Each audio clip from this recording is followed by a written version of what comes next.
কি ছোলার ডাল দিয়ে মতিচুর লাড্ডু বানাতে চাও? তাহলে আমার প্রসেসটা একটু লক্ষ্য করো। আগের ভিডিওতে বলেছি যে অনেক অতিথি এসেছিল আমার বাড়িতে, তার মাঝখান থেকে আমি কিছুটা পরিমাণ ডাল তুলে রেখেছিলাম তোমাদের কাছে এই লাড্ডুটা শেয়ার করবো বলে। প্রথমে ডালগুলো আমি ভালোভাবে ধুয়ে নিয়ে মিক্সিতে পেস্ট করে নিলাম।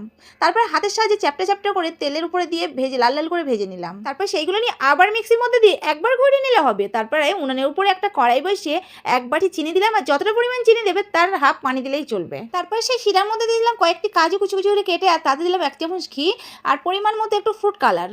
সেইগুলো দিয়ে যখন শিরাটা ফুটেই উঠেছে তখন তাতে দিয়ে দিলাম সেই পেস্ট করে রাখা মতিচুর। তারপরে আর কোনো চাপ নেওয়ার দরকার নেই, একটা চামচ নিয়ে এপিট ওপিট করে নাড়তে থাকো যতক্ষণ না শুকনো হয়ে আসছে। শুকনো হয়ে আসার আগে 1 চামচ ঘি তাতে দিয়ে দাও, দিয়ে এপিট ওপিট করে নেড়ে উনান থেকে নামিয়ে নাও। লাড্ডু খাওয়া বলে তো হাতে ফসকা ফেলতে পারি না, সেই কারণে একদম একটু ওয়েট করে তারপর হাতের সাহায্যে বড় বড় করে শেপ দিয়ে নিলাম। এখানে তো আর টাকা দিয়ে কিনতে হবে না, নিজের মনের মতো করে বানাও আর মনের আনন্দে খাও। তারপর ডেকোরেশন করার আগে কয়েকটি কিসমিস দিয়ে শেপ দিয়ে নিলাম। দেখো কত সুন্দর হয়েছে না, দেখেই তো লোভ লাগছে। লোভ লাগলে হবে না, আমি তো আর দিতে পারবো না। চটপট তোমার বাড়িতে বানাও আর আনন্দের সঙ্গে খাও।